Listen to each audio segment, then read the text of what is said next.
I just wanted to go over this homework worksheet for some of you who are still struggling with slope fields. So if we look at number 1, this one is a pretty basic formula. We have dy over dx equals x. So there's nothing in terms of y, nothing at all. So I know when x is positive, all my slopes are positive. When x is negative, all my slopes are negative. And when x is 0, I have horizontal tangents. There's nowhere where this is undefined. So I only have to plot my slopes where I'm given dots. So they're not even asking me to graph anything along the x or y axis. So I know in quadrant 1, x's are all positive. And so I know I have all positive slopes. Here x is positive 1, so this is 1. This is 1. Here x is 2, so a little bit steeper, a little bit steeper.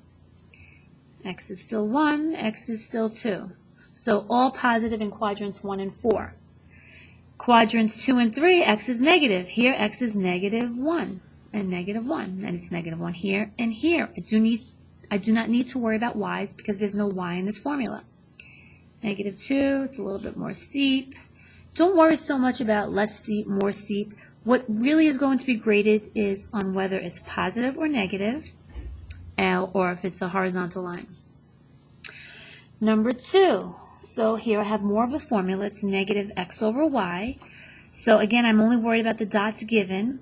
And so if I look at quadrant 1, in quadrant 1, x is positive, y is positive. Positive over positive, and then it's negated. These are all going to be negative. For example, this is the point 1, 1. Right? So if I have the point 1, comma 1, and I use this formula, I have negative, negative, x is 1, y is 1. This is just negative 1.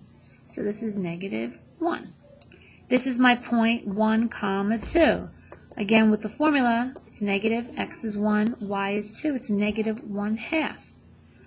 Bottom line is they're all negative here. Quadrant 4, x is positive, y is negative. Positive and a negative, well, a negative and a negative are going to make these positive, but let's just check. So this point is 1, comma negative 1. So my formula is negative. Here's my x, here's my y. I know this is positive. Or look here, this point is 2, comma negative 2. This point here. So my formula is negative x over y. Again, this is going to be positive. So they're all positive here. Quadrant 2, x is negative, y is positive. So for example, let's pick the point negative 2, 1. So the formula is negative, this is my x, this is my y. So it's positive 2. Oops, sorry. I wrote that as a negative. Fix that. This is positive. Positive. Positive, positive, positive.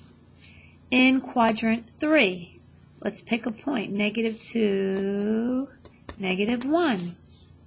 So I have negative. X is negative 2, y is negative 1. This is positive, this is negative. It's negative. Negative. They're all negative. Okay. If I look at the 3, it says which one of these formulas best matches the slope field. So here they have tick marks along the x-axis. I can see they're horizontal ticks. I have a couple of ticks along the y-axis. So since these are horizontal lines on the x-axis, I know that's when y is 0. So there's only one option here. Here. When y is 0, I have 0 slope, so I have horizontal lines.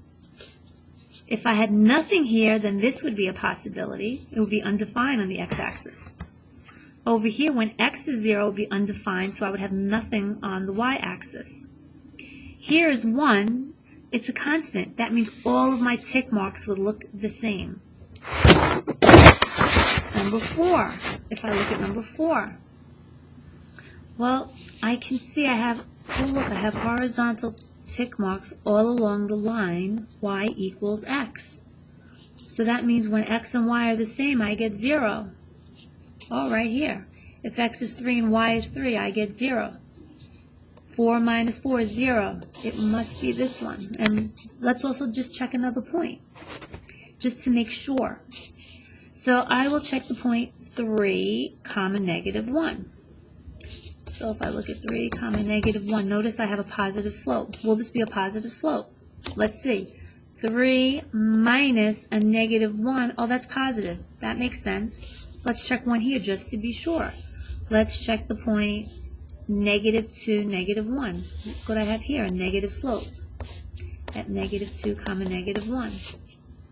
Well, if this is negative 2 minus a negative 1, negative 2 plus 1, yeah, negative. So I'm pretty confident with my choice, B. If, let's say, these are the slope fields. If they said to graph the solution, that just means follow along your slopes. These are all positive slopes. That means my function's going up. And now it's starting to slow down as it goes up, and now it's 0. There we go. If I follow it up here, again, I'm growing a little slowly, and then I start to go up. So I'm graphing along my slope. Same thing here. I could go down, and now I'm going up. I'm following along my slope. Okay, here we have to find the general solution. Let's do this one together. So, of course, first thing, let's move the dx to the other side. Y equals 2y minus 1 dx. Well, I need to separate now. I need the y's to go with the y's. There's no x's here, so I need to take this whole thing and divide it over to the other side. So I get this to the negative 1 dy equals dx. Notice this was the only way I can do this. If I, over here, added 1 to the other side, I would have 1 plus dy equals 2y dx. Can't do that. There's a plus here.